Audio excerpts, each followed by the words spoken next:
Well, hi, everybody, and welcome to another edition of Interrupting Racism. I'm Brian Prawitz, your host on Facebook, YouTube, and Twitch. We want to say hello to anybody that's out there watching live, and certainly say hello to anybody who catches up to us later and happens to watch these programs.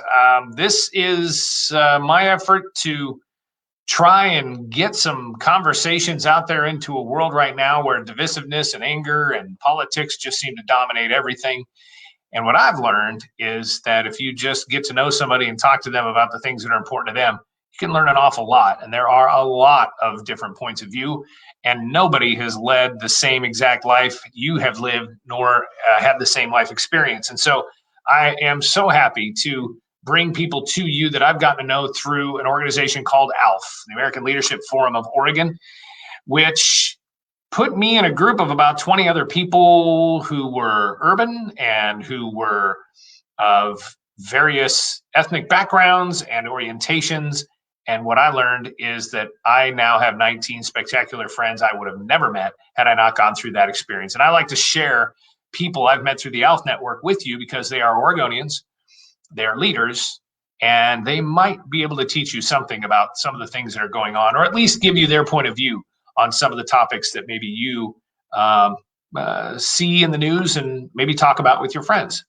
So today we want to welcome to the program Martha Pellegrino. She is the founder and chief bravissima officer of Bravo Point in Portland. Hi, Martha. Hey, Brian. Thank you for being on the program today. Yeah, thanks so much for having me.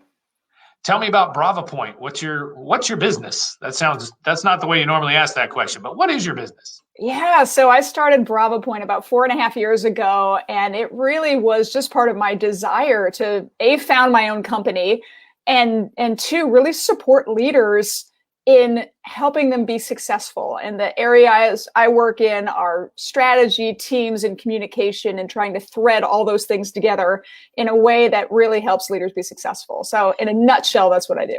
Yeah, that must be incredibly interesting work and maybe difficult, but I think very satisfying too. I mean, just thinking about my own experience, sometimes you don't realize some things are happening until they're pointed out. And then when they're pointed out, it's not always comfortable.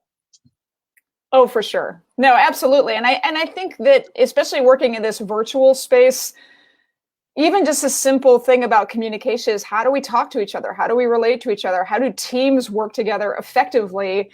So I've been doing a lot of work in virtual retreats and how to get people on the same page and how to get people working really well together. And that's really fun. I love doing it. I love supporting clients because when you can come out of that on the other side and you're like, okay, my team's ready to go, they're focused, they're ready to get done our project, then that makes me happy. Yeah, no doubt. Well, we'll give you a little shout out there for the literally dozens of people who may see it and possibly ring you up for some of your expertise. So what brought you to Bravo Point? Give us a little bit of your background. Yeah, so when I started my own company, I had been working for 11 years in local government, and I know you as a local government official appreciate how much it takes to make governments work in a way that best supports communities. But after 11 years, which took maybe 30 off my life, I was really glad to move into more of an entrepreneurial direction and really help align things early on. So when I started my company, I decided to brand as Bravo Point because I'm half Italian and I like to get stuff done. And so that's Bravo Point, right? I'm not, I really like helping get to an achievable outcome and one that everyone feels really good about. It's like going from point A to your Bravo Point. And the point that you hit your Bravo Point is when you get to celebrate success. Oh man, I really love that whole thing. And you call yourself the founder and chief bravissima officer. I think that's really clever. Mm-hmm. Yeah. Back to that Italian thing, right? That's right. So tell me about your ALF experience. Yeah, so I went through ALF a few years ago as part of the 31st class, and that's a pretty extraordinary thing in and of itself that the organization has sustained so well over time. And I, like you, was in had a cohort of about 19 other leaders, and over the course of a year, got to spend deep and thoughtful time in community with leaders from the private sector, public sector, nonprofit sector, And I also had a diverse cohort. So there were several Black members of my cohort, Native American members, Latino members. And I just think it was such a rare opportunity to have leaders from all over the state, urban and rural, come together in community. And for me, I didn't know what that kind of support felt like. I also going into ALF, didn't understand what it's like to spend all day in a room and really practice deep listening. And that helped really see the experiences of other people in my cohort. It wasn't a 15-minute meeting or a 30-minute meeting and go and what our daily lives are like where everything is rushed. It was deep and intensive communication where we really sat in community with one another, and we had lots of opportunities to reflect on our own leadership, our own life experiences, and then, like you said, find the commonalities together. So traveling around Oregon, visiting with communities, diving deeper with leaders in local communities was, I think, just a once-in-a-lifetime experience. Yeah, no doubt. And you're opening yourself up to a vulnerability as well that, I mean, to go through that process, you have to be vulnerable on some level if you want to get anything back out of it, I guess, too. And yeah, now you mentioned the all day thing too. How do I say this? Sometimes I'll say that it's easy to hide your crazy for a little while. But in this case, like your true feelings about some stuff's going to come out over the time between the 2 days you spend together, a week of community building week, and then a couple of days on a Thursday and Friday. And then over a course of a year, I mean, you eventually, whatever you got going on in your brain is probably going to come out somewhere. And sometimes, like in my experience, it came out at times when I let my guard down and didn't realize, but those are such important moments. So yeah, completely agree. And in the work that I do, and when you start talking about what it means to really unpack the issue of racism as white leaders, if we're not getting uncomfortable and we're not really understanding and being aware of all of the thoughts and feelings is bringing up for us and reflecting on our histories and potentially the history of this place we call Oregon, we're probably not doing it right. So if you did find yourself in ALF, I think it creates opportunities to do that in a way that's really supported. And that's part of the magic. Yeah. And then I'm going back to you theory right now. I'm thinking about letting go so you can let come, that whole thing. Because we all have our built-in perceptions and our biases, and you got to let some of that go to be able to, or admit that you might be wrong, or maybe admit you might be part of the problem. Yeah, absolutely.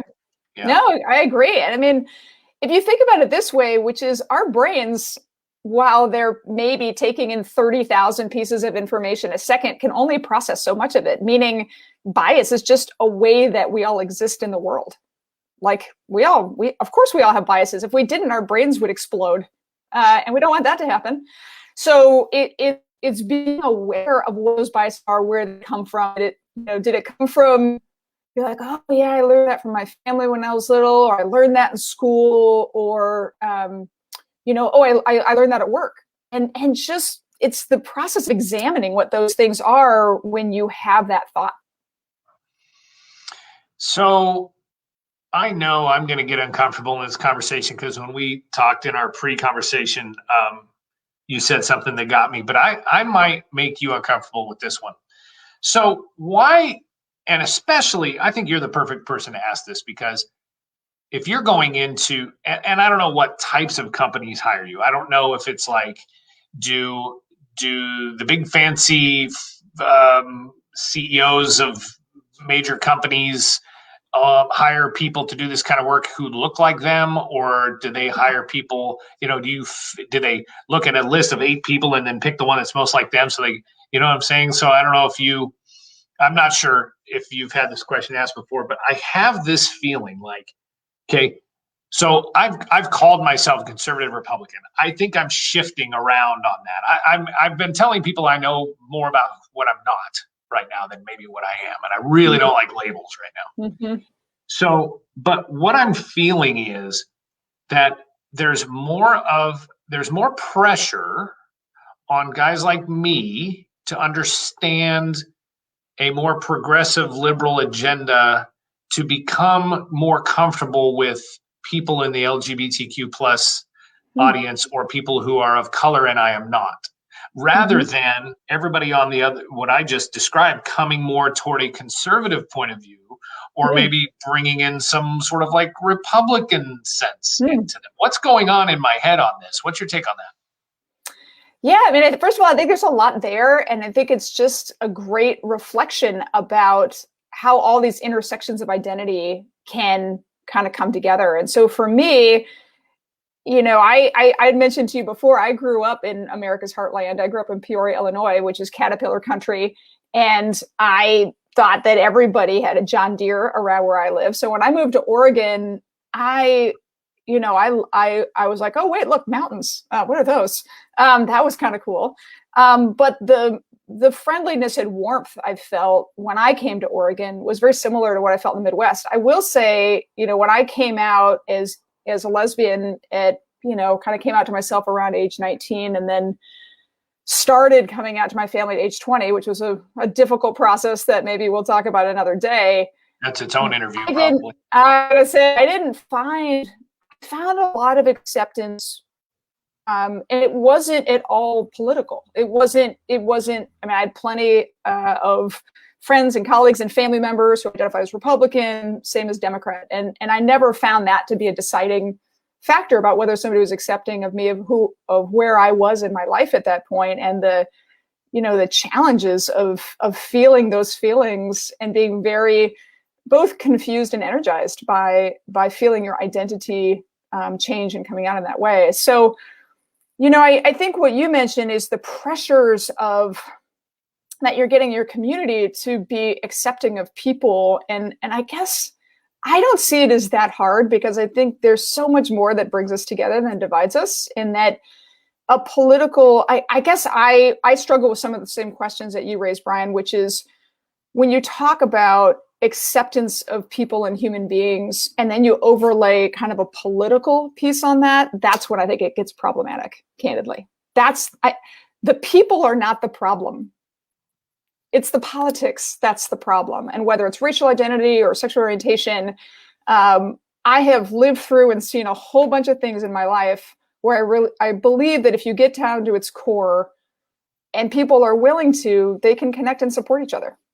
I've also seen the opposite, and I've experienced both, right? So I just think that when you're talking about identity, just taking time to see somebody and learn their story is a great way to go. And then to your part of your question of kind of who hires me, is it just depends. I've gotten, one of my first clients was a Fortune 50 company, and I helped advise them much more on how to work on the ground in a place like Portland.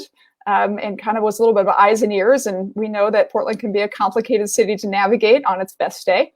And so I loved working with that team and helping them bring more of an equity understanding of what is it when we talk about equity, what we mean in a city like Portland. And that might be very different in another community. But I've also worked with very small organizations and small companies as well. So for me, it always comes down to what does the client want to get done and whether I feel like I'm the best person to help them. So living in this uncomfortable moment that I've created for myself, which again, my superpower is awkward. I'm a dad, I have 2 daughters. I'm professional at making any situation awkward. Okay. I'm rewinding my question that I asked you and that whole vomit at the beginning about who hires you. And do you know where that's coming from? That's saying, I don't know if a white older man who's the CEO and has a board of directors who looks like a white older man around him is going to hire a gay female person from Portland to come tell him about diversity, equity, and inclusion, which in itself is ridiculous because there probably aren't that many LGBT female CEOs anywhere, let alone Portland. So of course, I mean, there are some in some organizations, and now I'm going to backpedal and look like I'm trying to fix what I've said, but all these things, like, they come out and you think about them just for a second. And sometimes I do that where there's no question and I'm just blabbing away, trying to make a point or trying to set up where I'm headed with something. And so I hope it all made sense. But as I'm sitting here, I'm like, Yeah. You could have just asked the don't be so hard on yourself. Who hires you? Yeah, don't be hard on yourself. I mean, I actually think that the process that I just watched you use, which is just surfacing what was going on, is that's a good thing for a leader. That's not things. I don't see any issue with that at all. I will say that to your question of why would a white straight male CEO surrounded by a similar board of directors, why would they hire me? I would think, oh my gosh, that's exactly, we don't need to hire people who think the same as us, right? There are plenty of companies that can really benefit from someone who sees the world differently than them. Because let's be clear, customers are from all backgrounds and clients are from all backgrounds. So, gosh, if I were advising a company like the one you speak of, I would say get as much, if you're not building diversity on your board of directors, which by the way, you should really build, you should do that. And you should bring in people who challenge you and help you think differently, because you'll have a better product at the end. Yeah, and you may be a better product at the end. All right, so I want to talk to you about some of the big social issues that you see happening in front of you. How do you include your desire to provide better understanding in a daily basis? What are some of the social issues you see that are a big deal that continually come up in front of you that you seem to be dealing with consistently? Yeah, interesting, because a long time ago, I had to make a decision about where am I going to focus my time. And as leaders, we're constantly getting asked to join this board or this organization or that organization, and volunteer our time. There's basically only so much time in the day. So I made a pretty clear decision several years ago that I was going to focus on two things. I was going to focus on diversity and figuring out how to create a welcoming environment in my community, especially for professionals of color, and also focus on sort of the pipeline of leadership and making sure that there's more access to the pipeline. And I worked in policy and politics for 11 years. When I started working in the state capitol, most of the elected officials and staff were white, and that's changed a lot. But how does that change, and how do those systems work, and then who gets to make these decisions? So those are things so kind of women's leadership and creating a more diverse pipeline of women who get to participate in the decision-making process, whether that's at a corporation or in elected office, and then also really focused on diversity in my community. So my uncomfortable moment on the phone with you was, I asked you that same question, but I said, so like recently or most recently, what's the big issue that you have come in contact with? And you said, well, I try to include something like this every single day in my life. And it really hit me. You didn't say it to put me in my place or anything, but when you said you work on this every day, you look for ways to help with equity and inclusion daily. And what I realized was my energy, my motivation, my awareness seems to come in waves, where I get really busy in this kind of work and then it wanes for a little while. We had a pretty good gap between episode 14 and 15 here on Interrupting Racism, partly due to forces outside of my control. But what had occurred to me, it was I'm in Roseburg, where we don't necessarily see, we may have them every day, but I don't necessarily see opportunities for speaking up for people or finding some sort of equity battle to fight on a daily basis. They kind of come and go.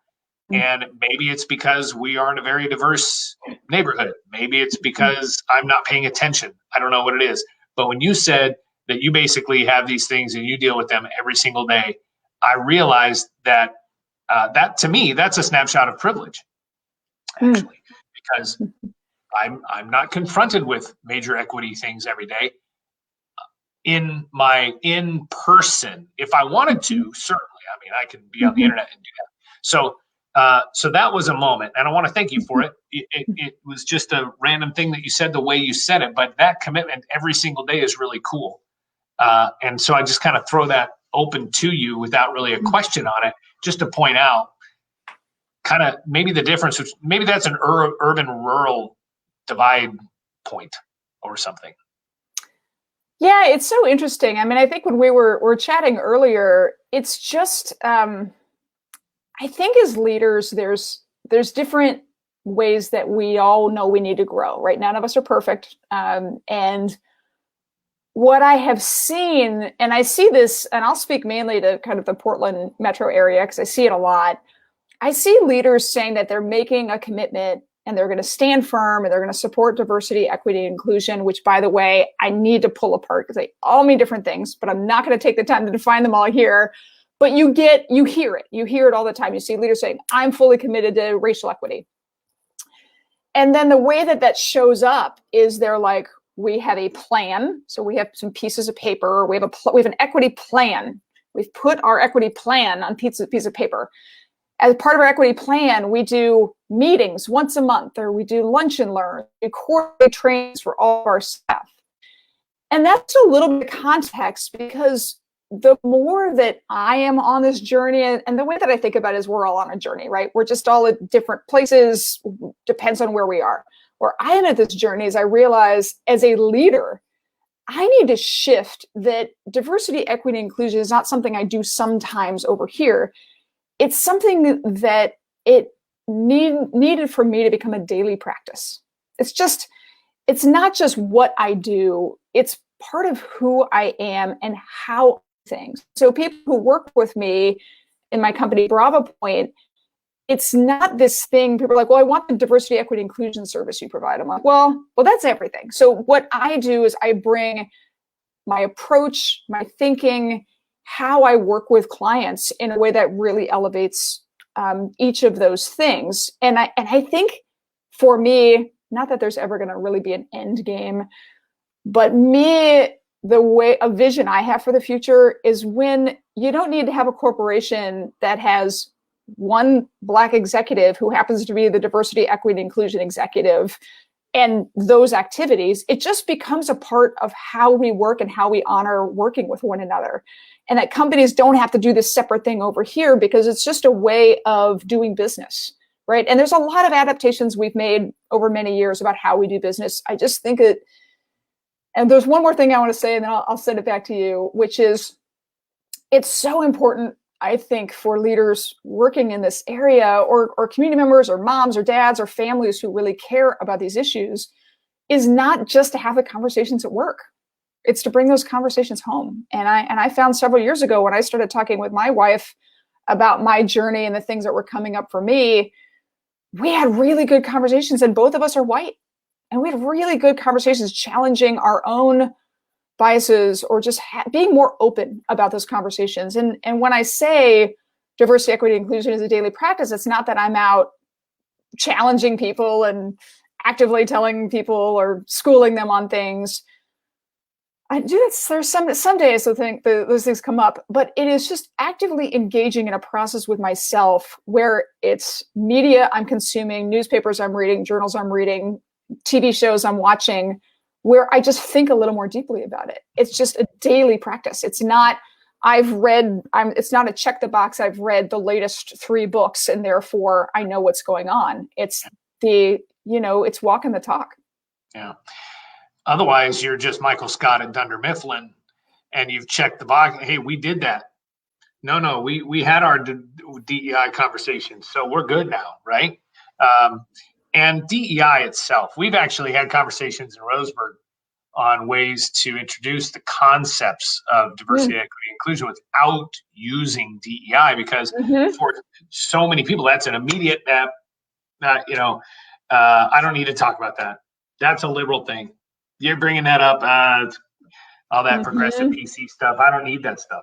And the key to some of what we've been talking about is hitting people in a place where they're able to even admit it's necessary, and that is a place of great vulnerability, and it's very difficult to do that at work.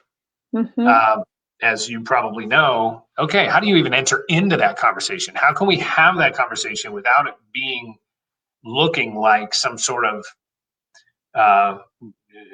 course that you have to take that you get a little badge on your chest for?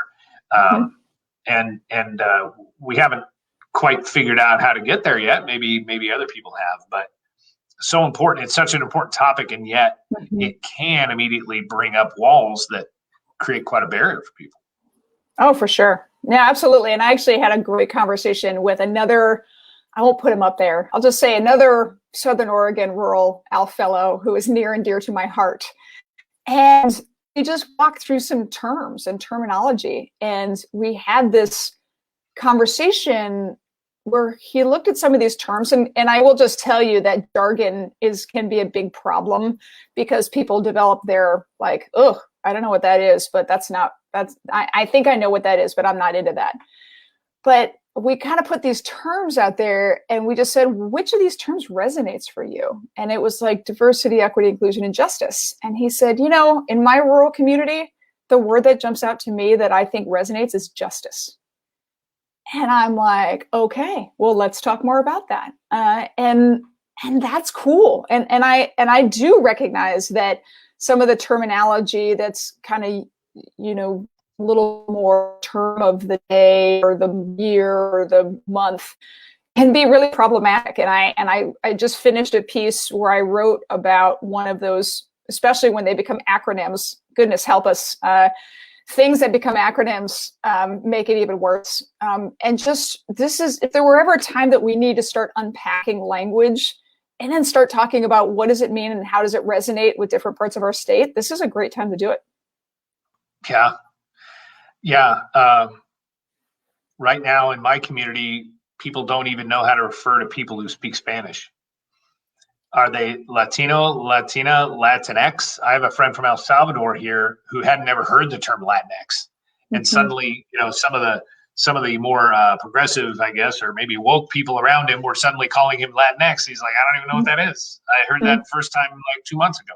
And you wrote on your LinkedIn page about these shortened BIPOC and POC and these phrases that we have shortened, and then they become triggering, don't they? I guess maybe. Yeah, well, yeah, that's right. I mean, again, we go back to this question around identity, which is kind of how do you identify and how do you want to put yourself out in the world? And I don't see my role as a white leader to make that decision. I just don't. I mean, so I tend not to use some terms like Latinx only because it's not up for me to decide how someone chooses to identify. If somebody says I identify as Latino, then I'm like, I respect that. Like, so we just have to get this different. And this is where I think I mentioned to you that I can lay pretty good into progressives on these issues. And I do on a pretty regular basis, that this idea that we as white people get to make that decision. I'm like, that's not our decision to make. If somebody wants to identify as Latinx, then I'm like, cool. If they don't, then that's fine with me too. We need to get better as leaders as just asking and acknowledging people's identities. And that's how we, I think, build better relationships. Yeah. So is it disrespectful or respectful to say to someone, Martha, how should I refer to you? Like, is that to me, it's a very respectful thing to ask someone. Yeah. And gives you an opportunity actually to open things up a little bit and find out. You might find out the person has a sense of humor about whatever. Well, I'm LGBTQ, but you can pick any of those letters. I mean, you can say a thing like that, and then the person goes, "Oh, okay, I guess we're over that now. That's cool." Yeah. So. Yeah, I mean, I think it's tricky, and it's probably something that we could spend a long time unpacking. I can tell you that for myself, and I often do use my pronouns. At least I don't often come and say, "Hey, Brian, I'm a lesbian entrepreneur. I'm a white lesbian entrepreneur." I don't usually introduce myself like that. Maybe I should. I don't know. But I do often use my pronouns, and I do that for a couple of reasons. One is so because look at me. I mean, you can look at me and be like, I don't know. Does she identify as non-binary? Is it like, are we talking about she, her? Are we talking they, them? Because you want to be respectful of that. And I've spent my whole life looking like this. I looked like this when I was 8 years old, and people told my older sister that they thought they had a really cute little brother. I used to drive her nuts, and I didn't care. I didn't have a problem with it. I've gotten called sir a fair amount of my life. And especially when I'm on airplanes, like 5 o'clock in the morning with my hoodie on, I get, would you like a cup of coffee, sir? And I'm just like, whatever. I'm just not, I'm still sleeping.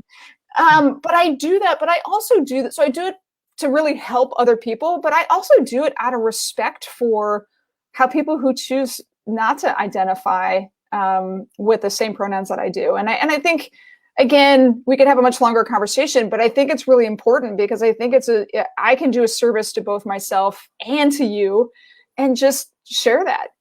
And there are times when I would say it's probably not appropriate to ask somebody about their identity. And because, but if you're trying to be in community with somebody and you have that opportunity, my advice is to do a lot of listening and make a lot less assumptions, right? Like so much that's informed the way that I think, and a lot of this has been through ALF. I think ALF has given me a great opportunity to do that, is I like to talk, but it's a lot better if I don't. My ears open, my mouth closed, and really just listen to what's being said to me. It's a lot of, it informs my writing, like my piece where I kind of teed off on people's overuse of BIPOC, especially when it's used in a governmental setting by white people.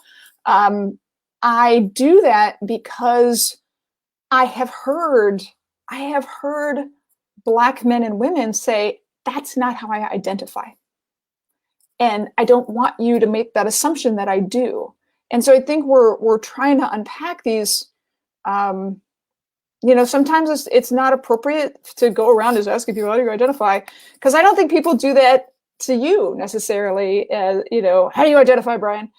So I think we also just want to find a way that we can be respectful, but I play the long game. I do a lot of listening, and then I reflect back what somebody says. And I'm like, okay, I get you. I see you. And while that may be more complicated than using our brains and all of their categorizations and their assumptions, I think we need to be a little more thoughtful about how we see and engage with people right now. Well said. Yeah. And I agree. So one of the issues that we talked about before this interview came down to much of what you just talked about, but from the Indigenous standpoint, the way that we interact with our Native American neighbors. Take us into that thought process a little bit. Let's shift the lens to the I in BIPOC, but the Indigenous people that we have amidst us and some of the challenges you see them facing. Yeah, wow, Brian. It's funny. You had me at I in BIPOC, and that's when I started twitching a little bit. I'm like, no, don't do it. Don't go there. I kind of did that on purpose. Oh, you went there. I know. Okay, so you're right. You did finally make me uncomfortable. I'm like, it just feels very challenging. And again, I want to say that there are some folks, because it's a term that came out of movement building, and when a lot of great movements have its own language. My issue is really in the appropriation of that language for use by generally white-led governments who aren't going to do the issue to unpack the issues and the histories. So all of my ALF class has heard me talk about this. So I'll just share that with your listeners that we have to do the work. We need to better understand the history of the place where we are, because that's, to me, again, it's a leadership responsibility of just knowing the people who were here before. And so I have the great honor in my work of working with one of Oregon's federally recognized tribes. And I shared a little bit with you about what it is like to be a white person who gets working for the tribe and help interface with various governmental entities on a regular basis. And so much of what I do is trying to break down communication differences. And also calling out continued language and practices that can be really harmful. And I have to say, when you ask what gets me fired up, for people who know me really well, they have seen it happen. I mean, look, I'm Italian. I get fired up, and it makes me angry at times to see organizations and governments that say they embrace diversity, equity, inclusion, sometimes using and weaponizing those terms to undermine tribal sovereignty. And that, to me, seemed really wrong. That's another example. I have not been a part of that in rural Oregon. I see that happening on a regular basis in urban areas. And yeah, I have days where I have tried to figure out, to explain to folks who should know better, not to perpetuate certain stereotypes or basically put people down or exclude them from conversations when they should, were in their homelands. Like these were their lands. And so that's a little bit of a window into it. And I can always get into more detail, but I've learned a lot in working closely with an Oregon tribe. Oregon tribes they play such an incredible role in our communities and throughout the state, and in many counties, as you well know, are the biggest employer. The tribe I work for, when COVID shut all the restaurants and everything down last year, they continued to pay their employees, and a lot of their employees were white folks who were living paycheck to paycheck, who had families they had to feed, and the tribe kept paying people, including tips for their wait staff. Right. And that, to me, was a sign of leadership. If we can't find a way to be respectful with one another, and we're working together and see those opportunities, then we have more work to do. Here, that whole conversation comes back to the mascot, Roseburg High. There's just no two ways about it. That, to me, is probably an obvious example of what you're talking about. I think you're talking probably a little bit more subtle examples. Am I right? Gosh, at this point, it's all on a spectrum and it's all problematic. But yeah, I mean, I would say they're different but related. Yeah. Okay. But it's not just the mascot question isn't just what you're referring to. There are many other places where that dynamic is true. But having Indians as the mascot at a high school, or warriors or braves or chieftains and all those kinds of things, what is the damage? Let's just kind of go there. One of the big reasons that one of the arguments that a lot of people will make is that it does not harm our Native American indigenous neighbors the way you say it does, or there aren't examples of this. The people that are banging on the table asking us to change that name aren't from here. They don't understand our own history with that name and how important it is, which is very ironic. But what is your take on all of that, on the true impact that has on people who are Native Americans who live here? Yeah, I mean, I don't think that I am qualified to share the various harms that Native mascots have on Native American communities. And I also think that it's not a monolithic issue, but there are some problematic things that they all have in common. So what I'll do to answer your question is just speak to my own experience and tell you kind of where I've come from and where I'm at now. And that is, I mentioned that I grew up in Central Illinois. I went to college in a galaxy far, far away in Champaign-Urbana at the University of Illinois a long time ago.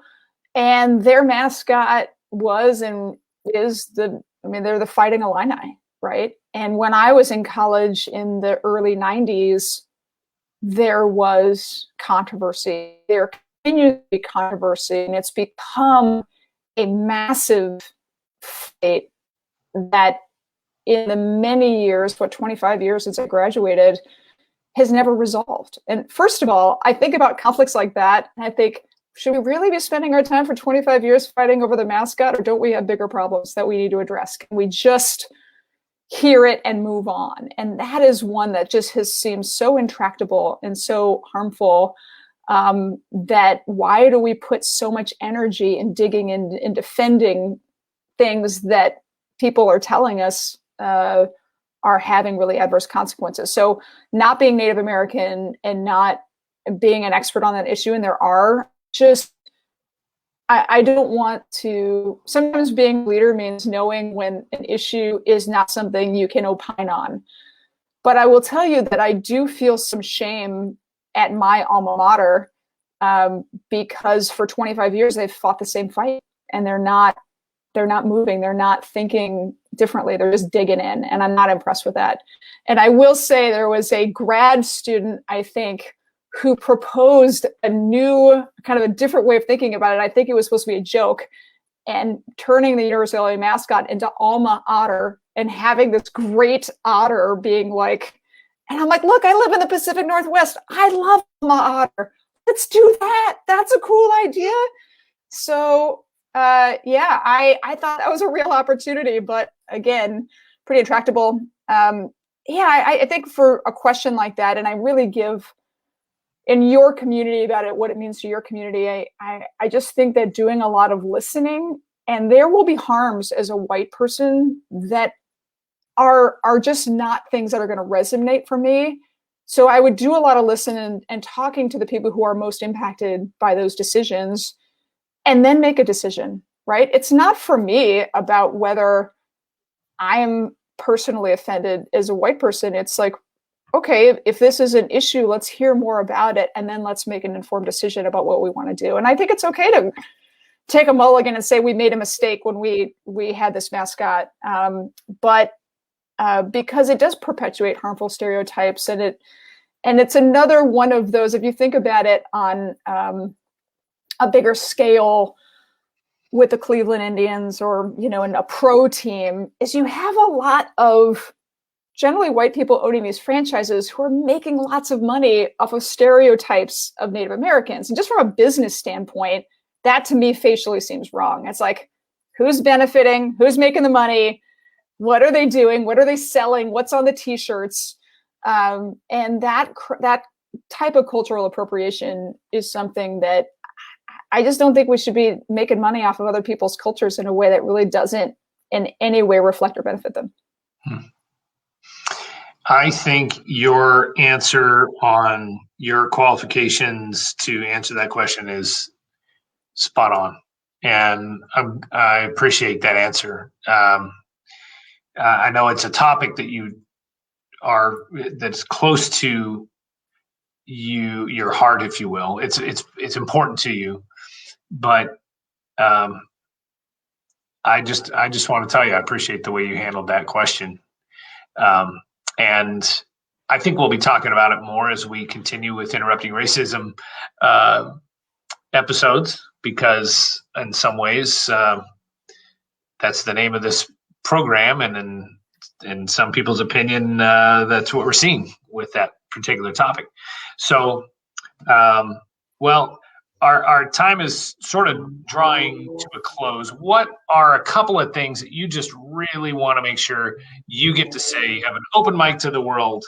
What are a couple of things that are just really important to you that you'd like to share before we close out the program? I think first, I'm just really excited, Brian, that you and your viewers have this forum to talk about these issues. I think it's so important that these are conversations we need to have, and I love that that you're leading these conversations in rural Oregon. I think there's a huge opportunity to really get all of us to think differently, so we can have cities and communities that are more welcoming to everyone. And ultimately, I think that's the goal. But one thought, and I kind of mentioned this to you before we went on today, and I will tell you what my biggest aha moment has been in the last year. That's a big statement. And there's an article and an op-ed that Kareem Abdul-Jabbar, for all of you basketball fans, I watched him play with the Lakers when I was a kid. And he wrote an op-ed right after the murder of George Floyd in the LA Times. And he explained racism in a way that I had never thought about it. And it was another ALF classmate of mine who shared it with me. And he basically says that racism is like dust in the air. And just paraphrasing, it's like you can shine a light on it. It's part of the air that we breathe. And sometimes it's choking, but it's always there. And it really got me thinking, it's like once you shine a light on it, you can see it everywhere. You can see it in our systems. You can see it in our relationships. You can see it in how we communicate. Whether me as a white leader feels like I have the ability to ask somebody a question about their identity and feel entitled to do that. But I think we're at this point where we just have to do a lot of reflection on, okay, who built these systems? Who designed how we vote on things? Who decide, how were these decisions made, and who do they benefit and who do they hurt?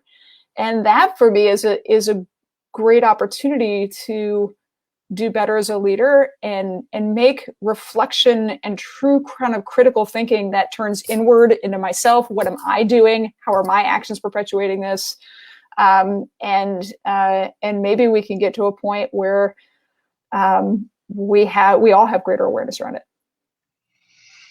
That's really good. Thank you very much for that.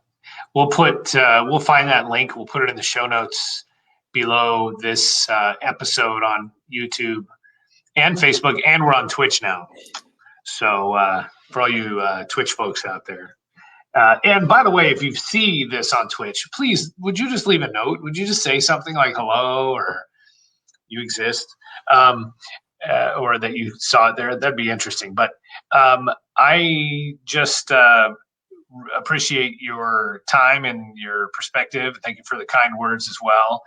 I just think it's really important for people to talk like this. I may or may not have agreed with everything you said today, but the most important thing is that I want to hear it. Like, I want your take. I want to know what it's like to be in your shoes, where you live, and the experiences that you've had. And I think that other people can have these conversations respectfully and inquisitively, and also admitting that they may or may not, one, say everything correctly, or completely understand or agree, but to know somebody and to be able to reach out to them even later. Martha, I might call you up and say, hey, what's your take on this? I need to get your perspective on something. To me, that's totally awesome, and it's totally doable, and it doesn't have anything to do with politics, and it shouldn't have anything to do with that. It should come down to respecting and wanting to understand another human being. So yeehaw, that's my spiel. That's what I want everybody to hear who's watching today. I did want to make sure that you got in a little bit of a plug for Partners in Diversity, because we talked about that a little bit coming into the program, and we had Vicky Nakashima on the program not long ago, and she talked a little bit about that as well. So I'll give you a bonus plug here if you want to throw out a little bit about what Partners in Diversity is about and how you're related to it, or have what your experience has been with it. Oh, great. Thanks so much, Brian. I have been volunteering with Partners in Diversity for many years now, and they're probably best known for an event called Say Hey, and it's an event that welcomes professionals of color, especially who are new to Oregon, right? They move here and they're like, what's this place about? Where's my community? Where are other professionals I can connect with? And I used to go to events where there might be 600 people. Back in the time when we could go to events with 600 people, we could go with 600 people. And this impression where employers say, well, there's no Black and brown people here. Like, who do I get to hire? Well, guess what? It is a room of professionals of color, and people can come together. And the event is mainly held in Portland, but they've really worked to, I think they just held an event with Oregon State University. And just as a way to welcome in and honor new professionals of color to Oregon and create a more welcoming space. There's a lot of other programming that they do. They just completed a Northwest Equity Summit with some of the state's biggest employers are part of that. It was really great to listen, bringing in national experts to kind of challenge our thinking and how we do better. But I'm a big fan of Partners in Diversity. If your community has people who are new to Oregon, who are Black and brown and people of color, that could be a great resource for them. So it's always good to know how can we help better support and create more welcoming communities. Yeah, very, very cool. And a lot of places struggle to recruit professionals. And so anything you can do to make them comfortable and keep them in your community, make your community more diverse, make your community better through diversity, that would be a very good way to do that. Great. All right. Well, a couple of things that I always do at the end of our programs is I always want to put in a plug for ALF. This is not an official ALF program, but it really affected my life in a lot of ways. And in fact, the reunion is coming up very soon. Have you registered yet? Oh, I'll be there, Brian. That wasn't a rhetorical question for the people watching. That was actually to you. I actually want to pull up a link. I'm going to see if I can do this. My computer's kind of acting a little bit slow, but I want to make sure that, first of all, as far as ALF goes, the 2021-2022 Fellows Program is open for nominations right now. So that's important. ALF graduation is coming up May 21st.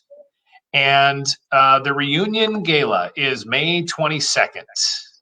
And it is online. And I'm going to put the link right here, right now. We'll drop that into the notes as well. That's what we'll do. That's the more professional podcast way of doing it. Because if I put it on the screen, then nobody can click on that. So go to alforegon.org to learn more about what's happening with ALF. If you're an ALF alum, make sure you're part of the event on May 21st and 22nd. And then my own personal thing is we've got a website called speakupwithus.com.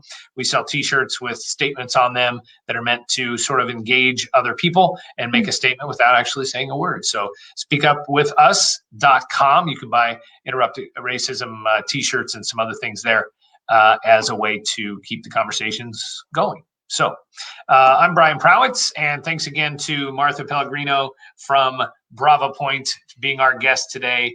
We say hello once again to everybody watching this program after it aired live, and we will always be putting out information about the next conversations that we'll be having here on Interrupting Racism.